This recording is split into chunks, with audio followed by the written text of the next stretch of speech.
Selamat pagi Bapak Ibu, saudara-saudara sekalian. Kurang dari 24 jam kita akan berpindah dari tahun 2020 ke 2021. Nah, apa yang saudara telah alami sepanjang tahun 2020? Apapun yang terjadi, kita patut bersyukur karena kita masih dapat menghirup udara segar saat ini. Memang sebagian dari kita, saya akui, telah melewati masa-masa yang sulit. Beberapa tentunya bahkan sedang mengalami detik ini. Pergumulan dan tantangan bukan saja pada masalah kesehatan, kita tahu itu semua, tapi pada masalah juga pekerjaan dan bisnis. Pada hari ini, laporan statistika dunia mengatakan bahwa tingkat penularan COVID-19 sudah sangat memprihatinkan. Coba kita lihat beberapa statistika yang kita bisa ambil dari internet hari ini.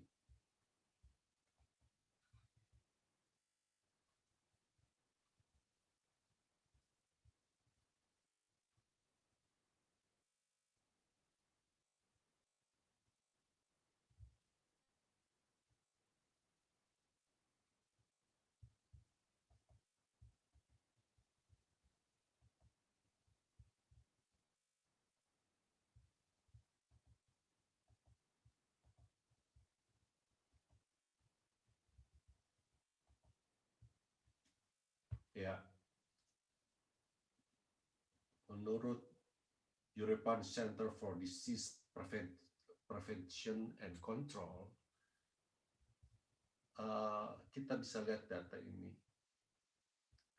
Kita ambil dari kasus yang dilaporkan dari berbagai benua.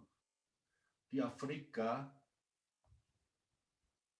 ada 2.674.380 kasus dan 5 negara dilaporkan mengalami perkembangan terbesar, yaitu Afrika Selatan 1.011.871, Maroko 432.079, Mesir 132.541, dan Tunisia 131.592, dan Ethiopia 123.145. Jadi kalau dilihat ada sekitar 2,6 juta, yang terbesar 1 juta lebih. Bagaimana di Asia? Di Asia dulunya adalah Cina dan Taiwan, Korea, seperti itu, tapi sekarang mereka sudah tidak menuju ke yang terbesar. Waktu itu kasus 80.000 di Wuhan saja sudah menghebohkan. Sekarang di Asia ada 17 juta kasus, dan yang terbesar adalah India yang 10 juta lebih, Iran 1,2, dan Indonesia ketiga. Jadi Indonesia sudah masuk ketiga, yang disusul oleh Irak dan Bangladesh. Di Amerika, benua Amerika 35 juta kasus lebih, dan 5 terbesar yaitu Amerika, Brasil, Kolombia, Argentina, dan Meksiko. Bagaimana dengan Eropa? Eropa 24 juta, dan terbesar sekarang Rusia, kemudian Prancis, kemudian disusul dengan Inggris dan Italia dan Spanyol, yang dulunya Italia cepat paling tinggi, sekarang sudah dikalahkan oleh Rusia. Kemudian di Pasifik, ya, itu terbesar di Australia, kemudian di Polinesia, Prancis, dan kemudian Guam. Itu kasus yang terbesar hari ini, detik ini. Coba kita lihat bagaimana laporan kematiannya. Di Afrika masih seperti kasus banyaknya orang yang kena penyakit, tapi di Asia sama juga, India, Iran, dan Indonesia ketiga tingkat kematian. Di Amerika tingkat kematiannya, di Amerika Serikat terbanyak, dan di Eropa adalah Italia terbesar. walaupun bukan yang terbanyak.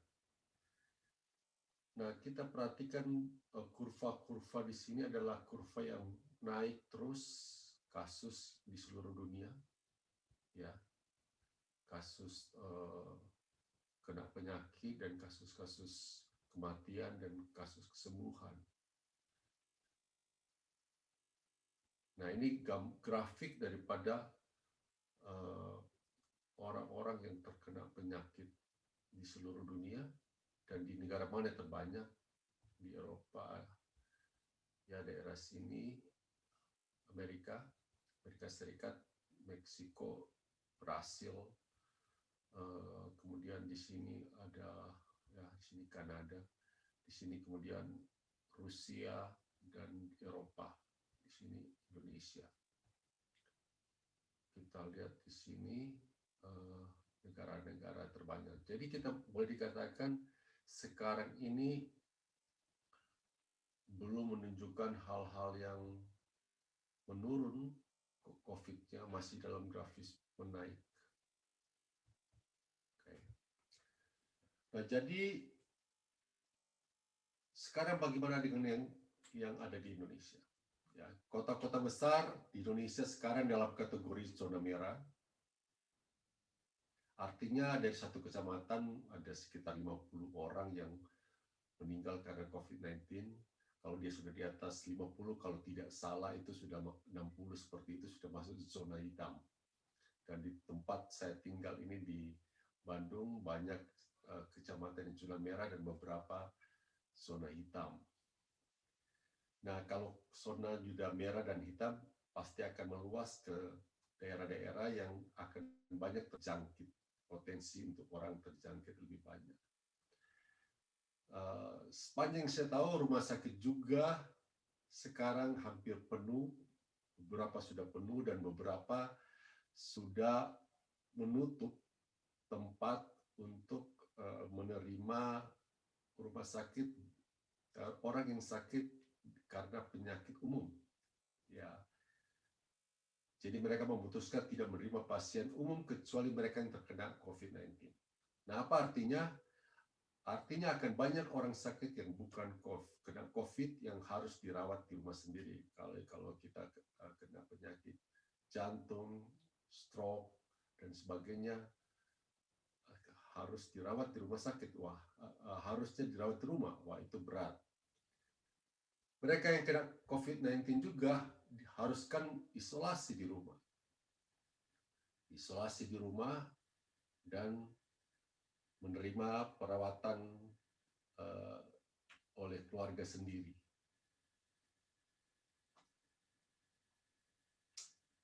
Dan ada potensi keluarga yang anggotanya banyak kemungkinan akan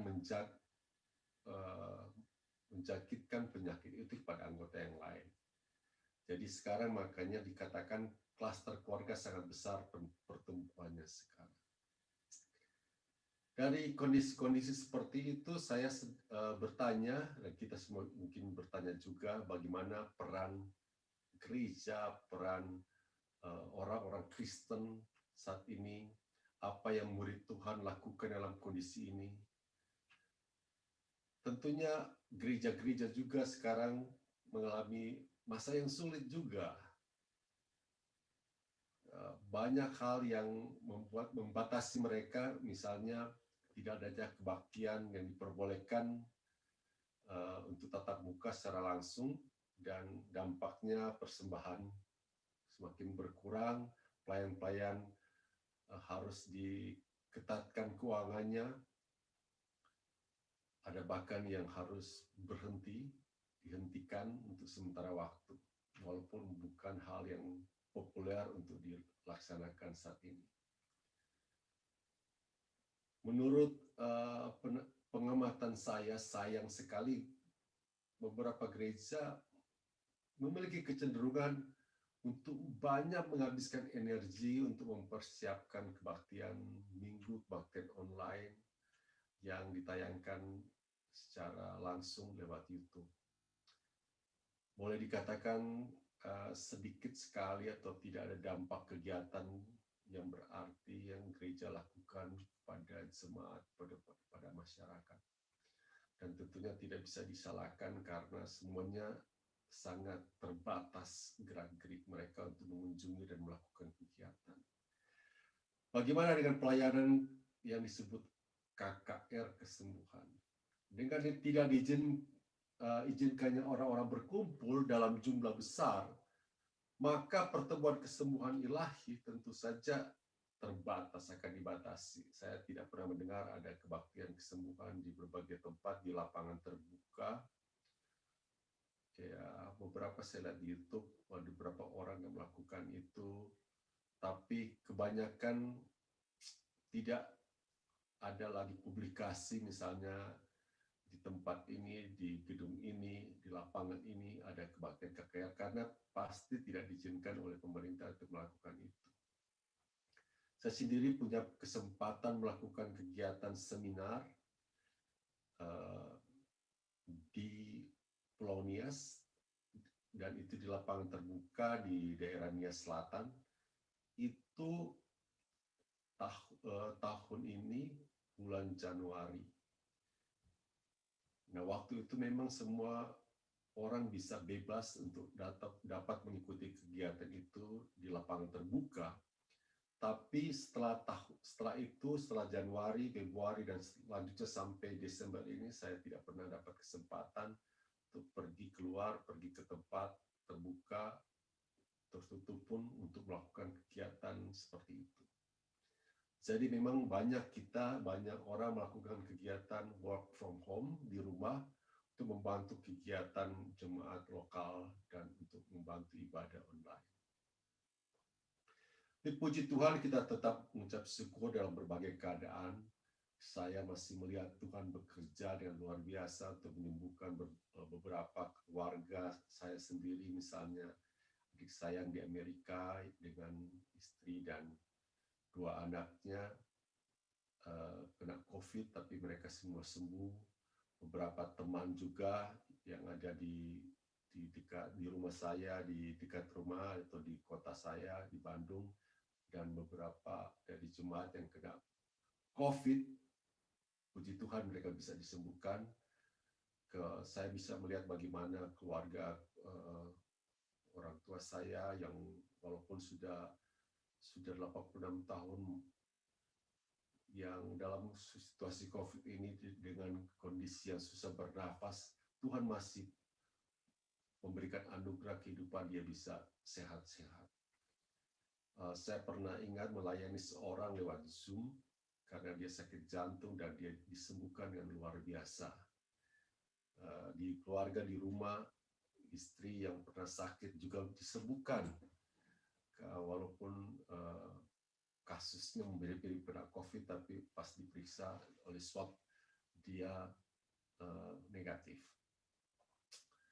Dan puji Tuhan, saya patut mengucap syukur sedalam-dalamnya karena sepanjang tahun 2020 saya tidak pernah sakit sekalipun, sehari pun, karena Tuhan memelihara dalam berbagai kondisi sehingga saya sehat. Meskipun demikian, tentunya saat ini kita harus ikut prihatin dan sedih karena banyak laporan kabar buruk untuk orang-orang yang kita cintai terkena COVID, dan beberapa tidak dapat ditolong lagi. Bibi saya yang di Belanda meninggal karena COVID, dan beberapa orang yang dekat dengan kita, sahabat kita, tetangga kita, pasti ada yang meninggal karena COVID, dan kita cukup sedih karena melihat mereka. Beberapa dari mereka meninggal karena komplikasi penyakit yang lain. Nah, oleh karena itu beberapa hari ini saya digerakkan Tuhan, saya berdoa untuk dapat melakukan sesuatu sesuai dengan apa yang Tuhan berikan kepada saya, atau talenta, atau semangat, passion yang Tuhan mungkin berikan pada kita. Saya ingin supaya setiap hari sepanjang tahun 2021 ke depan, saya ingin dapat mengambil kesempatan secara online untuk memperlengkapi orang-orang lewat Zoom dan ataupun media online lainnya seperti YouTube, Facebook, Instagram, karena itu yang kita punya kesempatan untuk melakukan itu, satu hal yang kita bisa lakukan dengan mudah dan tanpa keluar kemana-mana.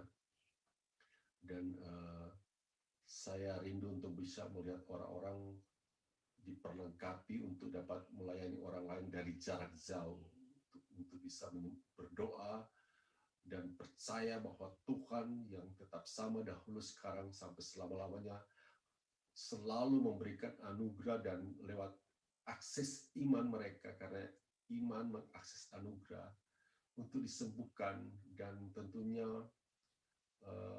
bagi yang sedang jauh dalam Tuhan bisa kembali kepada Tuhan. Bagi mereka yang belum percaya dapat percaya, ditebus oleh dosanya, karena itu sudah dilakukan Yesus Kristus Tuhan kita 2000 tahun yang lalu, dan memperoleh hidup yang kekal. Saya berdoa semoga hal ini dapat menjadi momentum kegerakan Allah di tengah-tengah kita lewat doa, dan kita dapat menerapkan otoritas yang sebenarnya Tuhan sudah berikan kepada kita. Otoritas itu adalah kita pakai untuk menyembuhkan orang dari jarak jauh, dan saya harap dapat memulihkan banyak orang yang tersebar di seluruh Indonesia.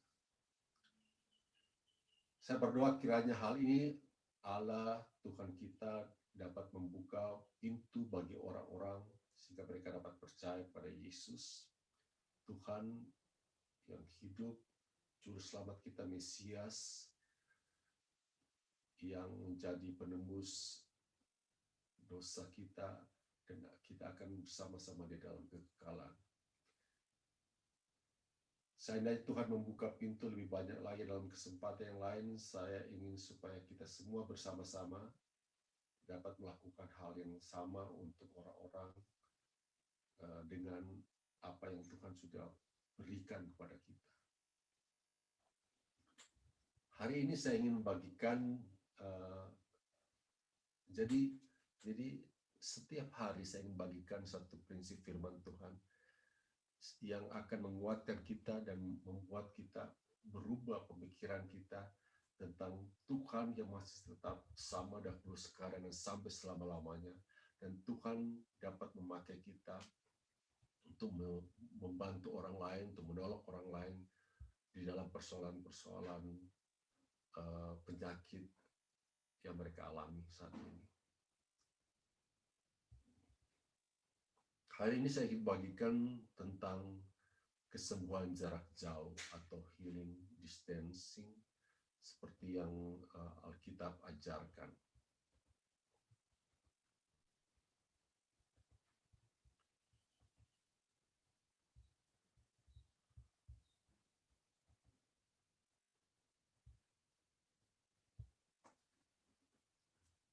Hal yang kita dapat lakukan saat ini adalah bagaimana membantu menyembuhkan orang dari jarak jauh, tanpa kita perlu datang, tanpa kita perlu menumpangkan tangan, tanpa perlu kita meminyaki dia, tanpa perlu kita berkumpul atau mengundang dia di tempat gedung ibadah. Kita bisa melakukan ini lewat telepon, kita bisa melakukan ini lewat chatting, kita bisa melakukan ini lewat WhatsApp group dan sebagainya. 7 prinsip untuk menjadi murid Yesus yang dapat menyembuhkan orang sakit dari jarak jauh. Yang pertama, kita harus mengerti akan otoritas yang Tuhan berikan. Otoritas, wewenang yang Tuhan sudah berikan pada setiap orang yang percaya. Ada yang berpikir otoritas itu hanya ada pada 12 murid Yesus. Ada yang berpikir otoritas itu sudah berhenti pada abad pertama. Otoritas itu hanya ada pada murid-murid selama Yesus hidup, atau hanya ada pada Paulus dan murid-murid yang ada di Alkitab. Pertanyaannya, apakah otoritas itu masih ada, masih berlaku kepada murid-murid Yesus pada masa kini, pada waktu kita hidup. Kemudian yang kedua adalah kita harus mengerti bahwa nama Yesus itu dahsyat dan berkuasa, dan di dalam nama Yesus ada otoritas yang dikeluarkan yang dahsyat dan dapat menyembuhkan, memulihkan orang-orang yang sakit, orang-orang bahkan yang dalam ikatan-ikatan iblis.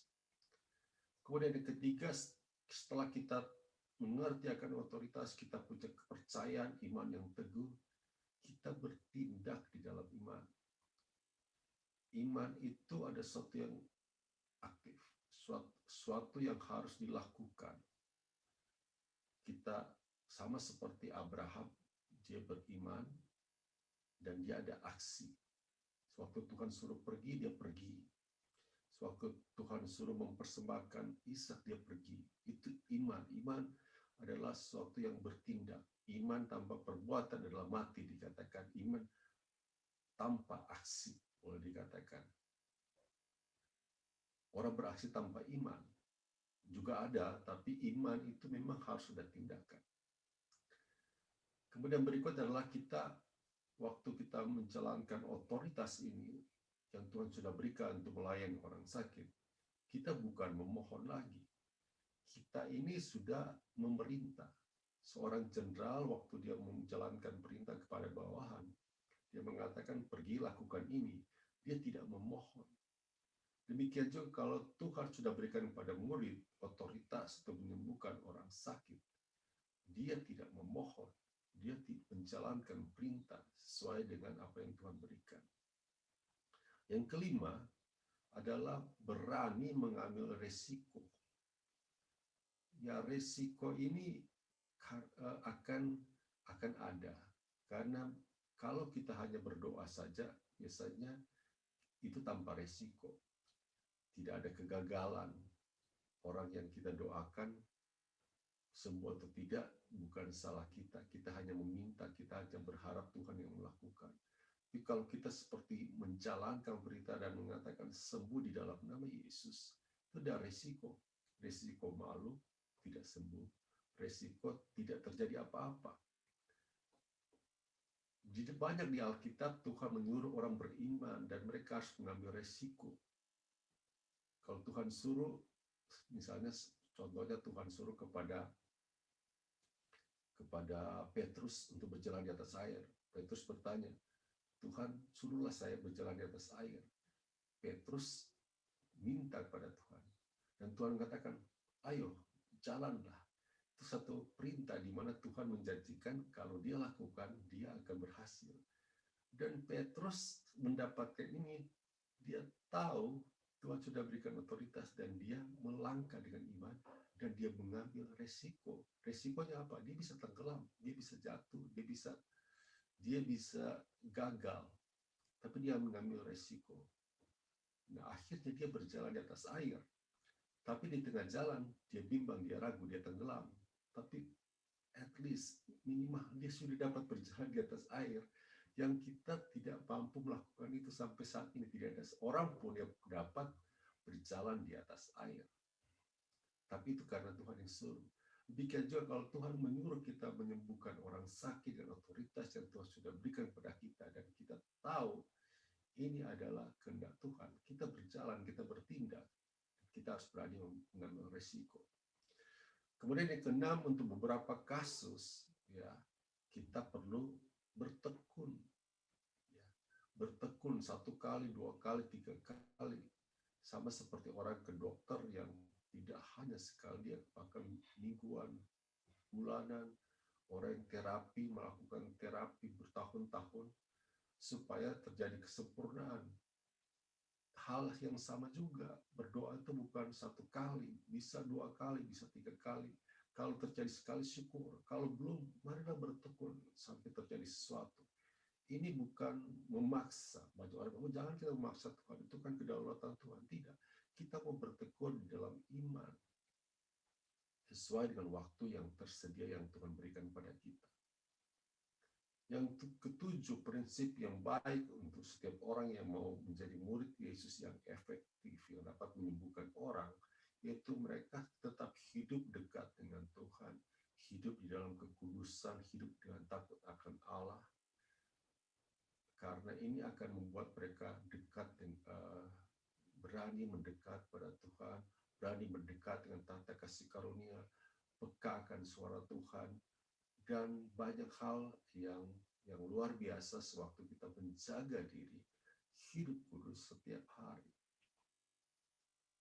Ini 7 prinsip yang boleh dikatakan yang baik yang kita bisa jadi patokan, walaupun itu bukan matematika yang rumus untuk menyembuhkan input 7 input ini pasti berhasil, tapi ini hal yang baik untuk kita pegang supaya kita bisa bertindak lebih efisien, lebih efektif, dan peluang untuk menyembuhkan orang akan lebih baik. Nah, kita ambil firman Tuhan pertama ada di Matius 8 ayat 5. Prinsip tentang otoritas orang percaya itu ada di Matius 8 ayat 5, tentang cerita tentang seorang perwira yang dari Kapernaum. Ketika Yesus masuk ke Kapernaum, datanglah seorang perwira mendapatkan dia dan memohon kepadanya. Ini perwira ini bukan orang Yahudi. Dia datang pada Yesus dengan satu kebutuhan. Setiap orang punya kebutuhan datang pada orang yang lebih tinggi otoritasnya. Dan dia walaupun seorang perwira, dia menganggap Yesus itu punya otoritas yang lebih, punya sesuatu yang dia dapat berikan kepada Tuhan, dapat berikan kepada perwira itu. Kalau dia tidak percaya kepada Yesus, dia tidak memohon. Kalau dia tidak yakin Yesus punya sesuatu, dia tidak memohon. Dia katakan, Tuhan, hambaku terbaring di rumah sakit karena sakit lumpuh dan ia sangat menderita. Persoalannya bukan karena perwira ini sakit atau dia sendiri sakit, tapi dia membawa permohonan atas hambanya. Ini perwira yang baik. Dia ingin hambanya disembuhkan. Dia bilang, dia sekarang terbaring di rumah dan sakitnya lumpuh. Bukan sakit yang biasa, tapi sakit lumpuh. Dan dikatakan, ia sangat menderita. Sangat menderita, berarti dia benar-benar sakit.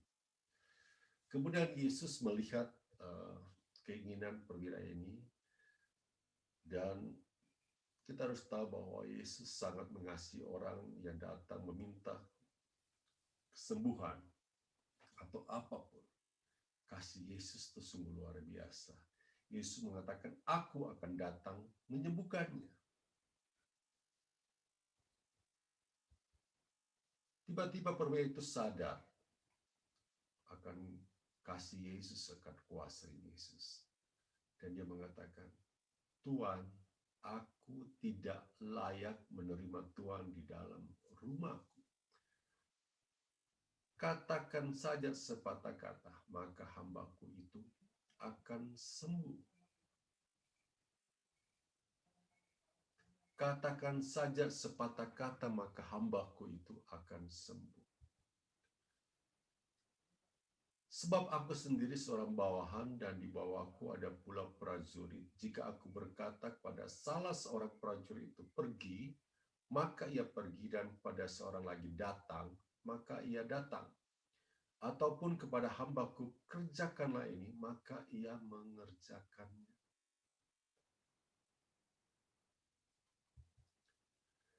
Setelah Yesus mendengar hal itu, tentang pengertian hamba ini akan otoritas, perwira ini akan otoritas, heranlah ia dan berkata kepada mereka yang mengikutinya, aku berkata kepadamu, sesungguhnya iman sebesar ini tidak pernah aku jumpai pada seorang pun di antara orang sakit. Tuhan Yesus selalu mencari iman dari seseorang. Dan dia melihat iman yang besar dari diri perwira ini. Kenapa dia melihat iman yang besar dari perwira ini? Karena perkataan perwira itu tentang otoritas. Saya mau katakan ini, Tuhan Yesus melihat kita semua dengan hal yang sama. Tuhan mencari iman dalam diri kita. Tuhan mencari sesuatu yang dapat mengakses anugerah yang tersedia, yang melimpah-limpah dari dirinya. Dan hal pertama yang Tuhan mau lihat, apakah kita mengerti akan otoritas yang Tuhan sudah berikan? Apakah mereka mengerti akan otoritas dari Tuhan Yesus yang sangat luar biasa, yang dahsyat dan heran dan besar, karena Tuhan itu adalah Allah sendiri. Tuhan Yesus itu sama dengan Allah, dan dia dapat melakukan perkara yang besar yang tidak pernah kita pikirkan, kita bayangkan. Segala kuasa penciptaan, kuasa pemulihan, mujizat, dan berbagai hal Tuhan dapat lakukan. Jadi sangat mengerti akan otoritas Tuhan itu sama dengan iman yang sangat besar. Ini yang Tuhan katakan. Dan otoritas ini, kalau kita mengerti dengan apa yang dikatakan perwira, dan ini pasti dimengerti oleh setiap orang yang bekerja di mana mereka ada atasannya. Misalnya dia sebagai polisi, dia sebagai tentara, angkatan laut, angkatan darat, angkatan udara, ataupun di dalam perusahaan di mana mereka memiliki majikan, presiden, direktur. Waktu pimpinan mengatakan demikian, mereka harus tahan, dan biasanya perkataan, permintaan daripada atasan itu adalah satu perintah. Dan kita mengerti dari perikop ini bahwa otoritas juga dapat dijalankan dari jarak jauh. Dia mengatakan Tuhan tidak perlu datang ke rumah. Tuhan tidak perlu datang. Katakan sepatah kata saja, dia pasti sembuh. Tidak perlu datang, karena perwira itu melihat Yesus ini punya otoritas. Dia menyembuhkan, dia menumpangkan tangan kepada orang-orang, dan orang-orang itu yang sakit sembuh. Dia mengusir roh-roh jahat dengan perkataannya. Dan dia melihat perkataan Yesus itu dahsyat.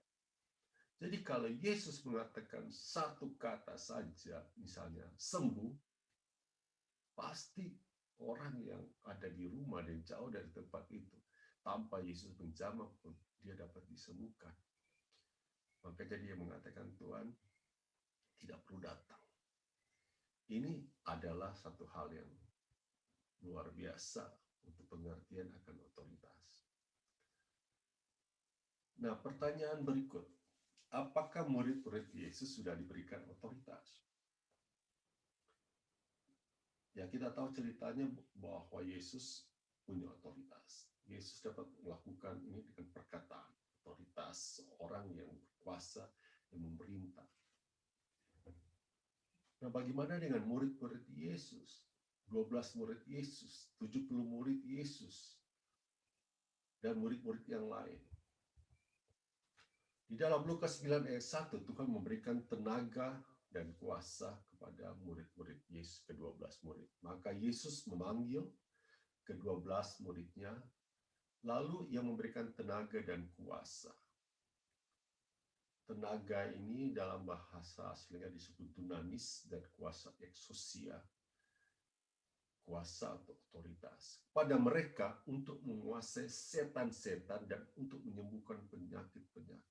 Ada dua hal yang kita harus ketahui yang Tuhan miliki, yang dahsyat, yaitu dia menguasai setan-setan. Dia menguasai penyakit-penyakit.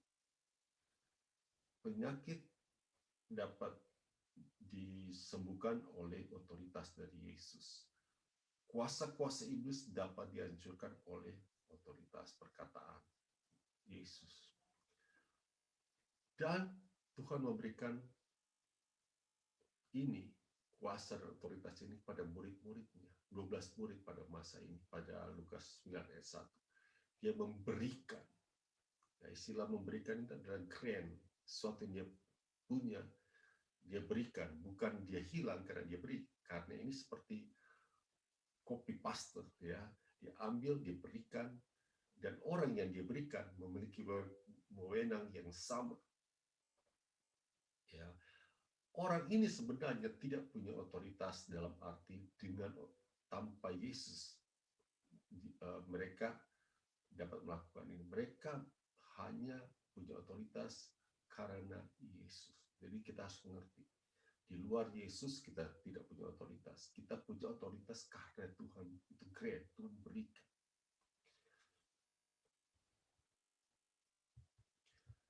Dan Ia mengutus mereka untuk memberitakan kerajaan Allah dan untuk menyembuhkan orang. Setelah otoritas itu diberikan, otoritas itu harus dipakai untuk pelayanan. Tidak ada artinya apa-apa kalau otoritas itu hanya disimpan saja. Sama seperti toren air yang ada di rumah kita, kita ambil air dari bawah dan kita kumpulkan di atas. Tidak ada arti apa-apa kalau kerannya tidak dibuka untuk mengalirkan kepada tempat yang harus ditaruh air. Untuk keran dibuka, untuk cuci piring, untuk kamar mandi dan nyiram bunga dan banyak mencuci mobil, itu dibuka kerannya untuk disalurkan ke tempat yang tepat. Demikian juga setiap orang, setiap murid Yesus sudah diberikan otoritas, tapi mereka sepakat otoritas itu suatu pelayanan. Tuhan pakai ini pelayanan itu dua hal yang sangat penting, dan dua hal ini seperti mata uang yang bersebelahan, dua muka, satu tempat dua muka.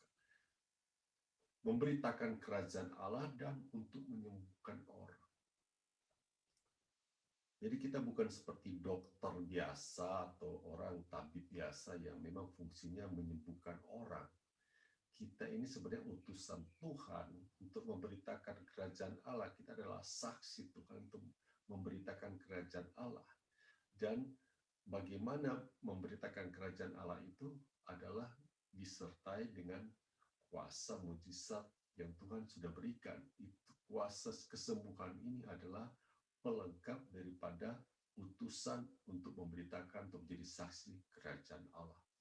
Tujuan Tuhan di muka bumi ini untuk memberitakan kerajaan Allah, untuk memberitakan tentang Yesus yang mati, yang bangkit untuk menebus dosa kita.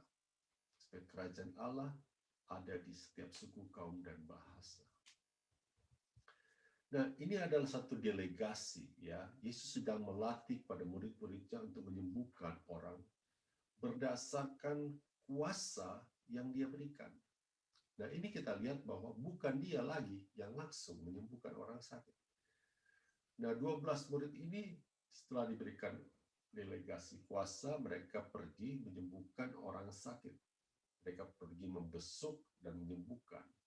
Lihat kata-katanya di sini bukan mendoakan orang sakit, tapi katanya menyembuhkan orang sakit. Ini satu kata yang mungkin bagi orang Kristen zaman sekarang satu kata yang ya terlalu sombong, terlalu berkelebihan untuk mengatakan kita pergi menyembuhkan orang, karena yang menyembuhkan itu atau yang punya hak atau bisa katakan pergi menyembuhkan orang sakit yang punya profesi sebagai dokter, perawat, atau yang tahu masalah kedokteran, tabib, dan sebagainya. Kita ini dikatakan jangan menyembuhkan orang sakit, ya. Kita hanya berdoa, berharap, meminta. Tapi firman Tuhan di sini kita lihat bahwa murid Yesus disuruh bukan berdoa, bukan memohon. Memang kata doa itu sering dipakai untuk kita pergi menyembuhkan orang sakit, ya, itu sudah sudah sering dilakukan, dan saya masih memakai kata-kata itu. Tapi sebenarnya yang lebih tepat di sini, Tuhan menyuruh mereka menyembuhkan orang sakit. Jadi mereka pergi dan menyembuhkan orang-orang sakit dari kota-kota. Nah, kita lihat di Amanat Agung, hal yang sama sebenarnya. Ya. Di Matius 28 ayat 18, Yesus mendekati mereka dan berkata, "Kepadaku telah diberikan segala kuasa di sorga dan bumi." Apa itu kuasa di sini? Otoritas. Otoritas seperti apa kayak yang Yesus miliki? Waktu Yesus bangkit dan kemudian mengatakan ini kepada murid-muridnya sebelum dia naik ke sorga. Dia katakan, "Kepadaku telah diberikan segala kuasa di sorga dan di bumi." Artinya yang di atas dan yang di bawah itu tidak ada kuasa lain selain daripada kuasa daripada Tuhan. Karena itu, kata karena itu berhubungan dengan otoritas yang Tuhan sudah beri. Karena itu, karena Tuhan sudah diberikan segala kuasa, karena Yesus sudah diberikan segala kuasa di sorga dan di bumi, jadi kita disuruh pergi, murid-murid disuruh pergi untuk menjadikan semua bangsa muridnya. Menjadikan semua bangsa muridnya. Jadi murid Yesus adalah murid yang diperlengkapi dengan kuasa. Mereka ditargetkan Tuhan untuk pergi memberitakan Injil dan diperlengkapi dengan kuasa. Dan kemudian Tuhan memberi mandat pada mereka untuk pergi ke segala bangsa, menjadikan mereka sama seperti mereka ini. Jadilah murid-murid Yesus. Jadi kalau murid-murid yang percaya kepada mereka, itu juga murid Yesus. Bukan murid mereka.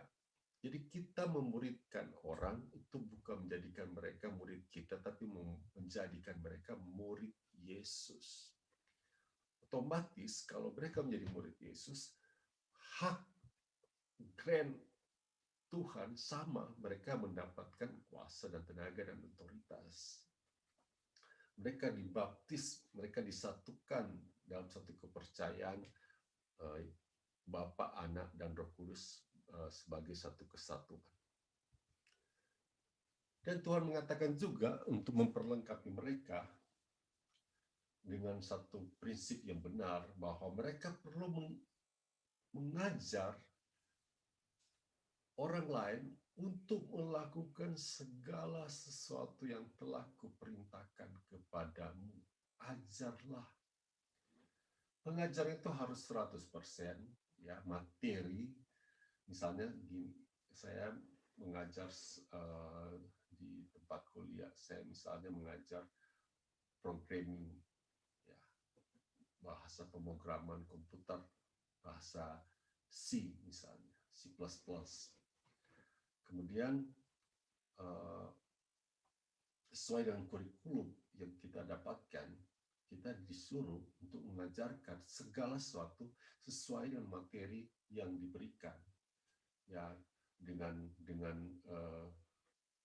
berapa kali pertemuan, misalnya 14 kali pertemuan 1, pertemuan 2, pertemuan 3, materi ini programming dasar, kemudian dan selanjutnya ya materi-materi.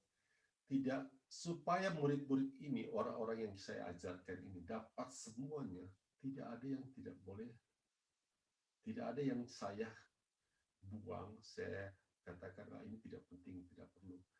Kita ingin supaya orang yang sedang diajar ini mendapatkan 100% materi yang ada, yang kita ingin supaya mereka pahami. Tentu saja saya bisa ambil beberapa dan mereka tetap hidup, mereka tetap lulus, tapi mereka tidak akan sempurna mendapatkan materi. Ini Tuhan ini kan setiap murid Yesus diajarkan hal yang sama seperti yang diajarkan. Selama 3 tahun Yesus mengajarkan apa kepada mereka? Yesus mengajarkan karakter. Yesus mengajarkan waktu khotbah di bukit, Yesus mengajarkan prinsip tentang hidup kudus, perkataan yang baik, mengasihi orang, mengampuni orang.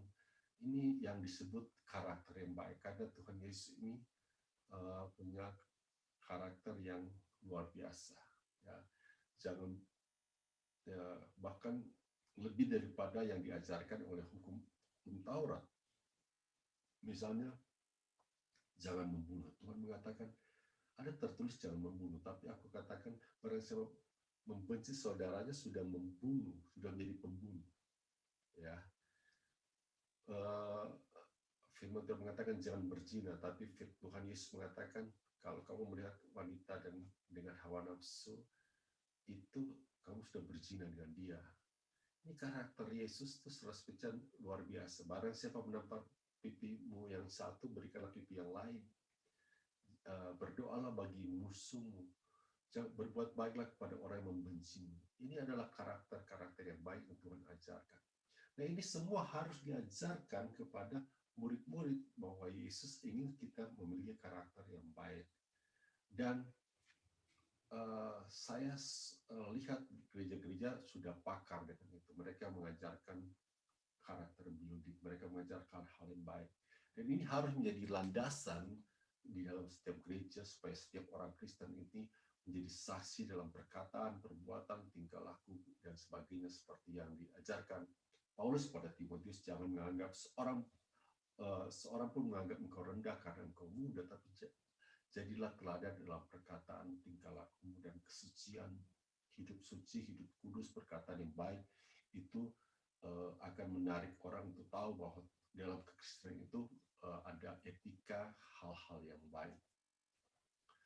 Tapi apa yang Yesus ajarkan dari segi karakter ini hanya sebagian daripada yang Yesus ajarkan kepada murid-muridnya. Sisi yang lain juga adalah Yesus ini mau menunjukkan bahwa dia ini datang dari Allah, dari tempat yang maha tinggi, dan tidak ada kuasa yang lain yang dapat melebihi kuasanya. Nah, untuk supaya orang-orang dari kepercayaan lain, untuk orang-orang yang dari penyembahan berhala, orang-orang yang terikat di dalam kuasa kegelapan, yang ada kuasa-kuasa, Yesus menunjukkan bahwa kuasanya lebih dahsyat daripada itu. Dia punya kuasa lebih daripada setan-setan, dewa-dewa, agama-agama palsu dan sebagainya. Dia ingin tunjukkan kuasanya yang dahsyat. Dan dia mempertunjukkan itu. Dan selama 3 tahun, Yesus menunjukkan kuasanya. Dikatakan firman Tuhan, dia berjalan dari desa-desa, dari kota-kota, berbuat baik, menyembuhkan orang, melepaskan orang dari kuasa-kuasa kegelapan. Dan banyak sekali cerita di mana seorang yang dirasuki setan, Yesus katakan, setan pergi, dan setan itu pergi keluar. Orang-orang yang sakit yang tidak selalu mereka dipengaruhi roh jahat atau sakit, tapi ada banyak dalam Alkitab dikatakan orang-orang yang sakit ini disebabkan oleh roh-roh jahat. Dan sewaktu roh jahat itu dikeluarkan, orang itu sembuh. Berapa kali Yesus mengatakan, hai roh yang membuat bisu dan tuli, aku katakan pergi keluar. Ya, ada orang yang sakit punggung karena bongkok, ya, dia bongkok, dan Yesus menumpangkan tangan, roh keluar dan orang itu bisa tegak berdiri. Jadi ada hubungan juga penyakit dengan roh-roh jahat, dan Yesus ambil otoritas atas kuasa-kuasa penyakit ini, kuasa-kuasa roh jahat, dan mereka itu sembuh. Nah, Yesus mengajarkan pada murid-muridnya bahwa mereka pun memiliki kuasa yang sama karena Yesus sudah delegasikan, Yesus sudah berikan pada mereka. Nah, Yesus berikan Matius 28 ayat 20 ini supaya mereka tahu, mereka perlu mengajarkan kepada orang-orang, pada murid-muridnya, segala suatu karakter maupun kuasa, kasihnya pun maupun otoritasnya. Yesus katakan demikian juga, aku menyertai kamu senantiasa sampai kepada akhir zaman. Aku menyertai, God with us, Immanuel, Yesus beserta dengan kita. Kita tidak menyembah Tuhan yang mati. Kita tidak menyembah Tuhan yang pernah hidup dikuburkan dan kemudian kita menyembah patungnya atau kita menyembah kuburannya. Tidak, Yesus itu sudah bangkit. Walaupun ada kuburannya, walaupun ada bekas tempat dia dikuburkan yang sekarang ini ada di Yerusalem dan orang datang ziarah dan sebagainya, tapi kubur itu sudah kosong. Yesus sudah bangkit. Yesus itu tidak dikuburkan karena dia adalah Allah sendiri dan dia hidup. Dia ini tidak mengenal waktu. Sebelum dunia diciptakan, dia sudah ada, firman Tuhan katakan. Jadi dari masa ke masa Tuhan Yesus ada. Kalau Tuhan Yesus ada pada masa lalu, dia ada pada masa kini. Kalau dia menyertai orang pada masa lalu, dia menyertai kita juga pada masa kini. Dan Tuhan berjanji, ini firman Tuhan ditulis 2000 tahun yang lalu. Dia mengatakan, aku menyertai kamu senantiasa. Kamu itu siapa? Murid-murid, termasuk saudara, termasuk saya.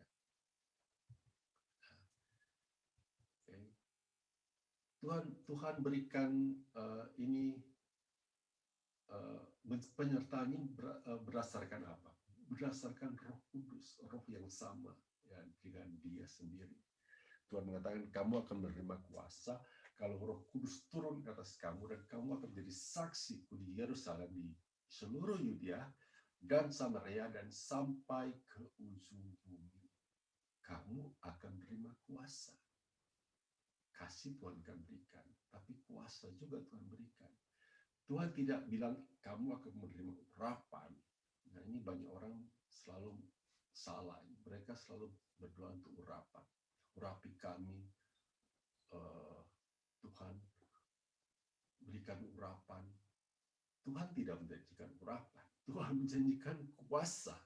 Kamu akan menerima kuasa kalau Roh turun ke atas kamu dan kamu akan menjadi saksiku. Seorang saksi ini perlu otoritas, ya. Dia menyaksikan Tuhan itu hidup. Tuhan Yesus itu tetap sama. Tuhan Yesus tetap dapat menyembuhkan, memulihkan orang. Dan saksi yang dahsyat itulah yang Tuhan inginkan sampai pada hari ini. Kuasa Tuhan Yesus sendiri yang diberikan kepada kita sebagai murid, dia mempunyai dua fungsi. Dia sebagai perisai dan dia sebagai pedang.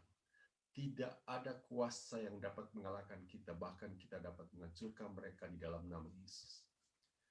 Saya akan mengakhiri ini dengan pemahaman supaya kita mulai saat ini memiliki satu pikiran yang setara dengan firman Tuhan atau yang sama dengan apa yang Tuhan inginkan supaya kita mengerti. Tuhan berjanji ya akan melindungi kita. Tuhan berjanji akan membentengi kita. Otoritas ini itu adalah sebagai perisai. Tapi otoritas juga ini sebagai pedang yang akan berfungsi untuk menghancurkan segala kuasa, segala penyakit-penyakit yang dapat menghancurkan dan mengalahkan kita. Tuhan mengatakan dalam Markus 16 ayat 17, tanda-tanda ini akan menyertai orang-orang yang percaya. Mereka akan mengusir setan-setan demi namaku. Mereka akan berbicara dalam bahasa-bahasa yang baru bagi mereka. Orang-orang percaya akan disertai dengan apa? Mereka dapat mengusir setan. Jadi kita ini tidak perlu takut akan kuasa-kuasa penyakit. Kita akan mengusir setan dengan nama yang dahsyat, nama Yesus. Dan mereka akan memegang ular dan sekalipun mereka minum racun maut, mereka tidak akan mendapat celaka. Ini janji bahwa Tuhan akan melindungi mereka dari hal-hal yang tidak mereka sadari mungkin mencelakakan. Ya, bukan dalam kata memegang ular, tapi sesuatu yang berbahaya, sesuatu yang berbisa, yang meracuni, yang kita tidak sadar ada di sekitar kita. Bisa itu juga berlaku untuk, walaupun tidak dikatakan di sini, bisa berlaku pada virus-virus, bakteri-bakteri, yang mengancam sekitar kita. Kita tidak tahu apa yang ada di sekitar kita. Kita berjalan, kita berlari, kita makan, kita minum. Kita tidak tahu apakah itu berbahaya atau tidak. Tapi marilah kita percaya, tidak ada yang berbahaya. Dan mereka akan meletakkan tangannya atas orang sakit dan orang itu akan sembuh. Sekarang kita dinasihati itu tidak bersentuhan dengan orang-orang yang lain karena virus penyakit akan menjangkit kita, dan kita juga menjaga diri untuk tidak meletakkan tangan pada orang sakit dalam waktu menyembuhkan. Oke, tidak ada masalah. Ya, kita mengikuti ini supaya tidak menjadi batu sandungan bagi orang lain. Tapi jangan takut ya untuk meletakkan tangan sekalipun kepada orang dan untuk berdoa untuk orang kalau itu memang kita harus lakukan. Dan karena firman Tuhan mengatakan otoritas ini justru akan mengalir memulihkan orang yang sakit ini, sama seperti listrik yang disalurkan untuk menerangi lampu. Itu tidak akan membuat kena pada kita karena kita pegang kabelnya. Ada satu isolasi, ada satu yang menghambat untuk itu kena kepada kita. Tapi itu bahkan akan menyalakan akan lampu itu, sama seperti itu akan menyembuhkan orang-orang yang sakit.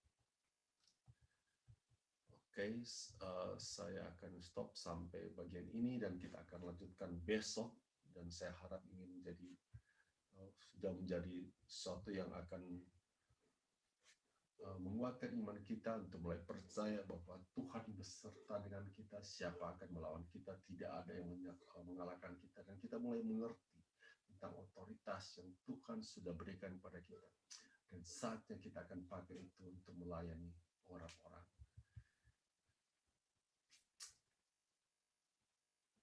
Saudara bisa kalau misalnya saudara-saudara di sini mendengar video ini dan saudara sedang terbaring karena sakit, mulailah membaca firman Tuhan, sekali lagi firman Tuhan ini, dan ingatlah, setiap orang yang datang pada Yesus, setiap orang yang memohon pada Yesus, Yesus sangat mengasihi mereka, dan Yesus mau datang untuk menyembuhkan, Yesus datang untuk memulihkan. Kita akan belajar pada minggu-minggu yang ke depan tentang prinsip-prinsip Alkitabiah, tentang kesembuhan. Tapi hari ini, apa yang kita pelajari, biar ini menjadi kekuatan bagi kita. Kalau saudara sedang menderita karena COVID-19, percayalah pada Yesus yang hidup, Tuhan yang tetap sama dahulu, sekarang, sampai selama-lamanya. Berserulah pada Dia dan berimanilah Dia untuk kesembuhan saudara. Saya katakan segala sakit penyakit yang menyerang Bapak Ibu saat ini, aku ambil alih di dalam nama Yesus. Kami ambil otoritas penuh, sembuh di dalam nama Yesus. Kalau ada sakit-sakit penyakit yang lain sedang saudara derita, misalnya sakit jantung, sakit stroke, sakit kanker saat ini, tumpangkan tangan pada diri saudara dan katakan di dalam nama Yesus, nama yang berkuasa, aku katakan penyakit jantung, penyakit stroke, penyakit kanker, sembuh di dalam nama Yesus. Kalau ada kuasa-kuasa iblis, kalau ada kuasa-kuasa setan yang menjadi penyebab ini, aku katakan di dalam nama Yesus, pergi keluar di dalam nama Yesus. Saat ini saya dipulihkan oleh kuasa Tuhan di dalam nama Yesus yang hidup, yang berkuasa, yang punya otoritas atas surga dan bumi.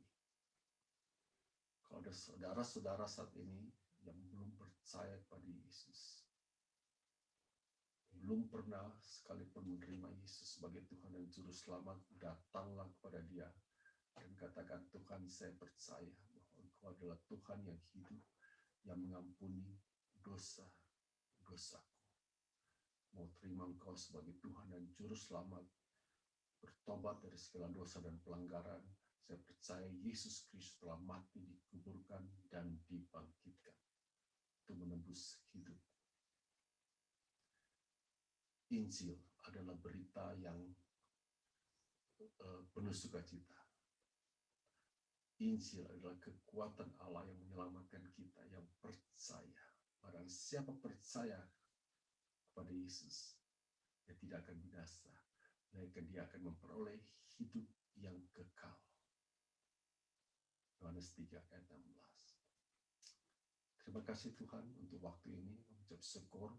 Biarlah firman ini jatuh pada tanah yang baik, dan setiap orang yang mendengar firman, setiap orang yang hari ini, pagi ini, atau sore ini, di tempat dimanapun mereka berada mendengar firman ini, mereka dikuatkan, karena iman timbul dari pendengaran akan firman Tuhan. Firman Kristus. Tuhan Yesus memberkati.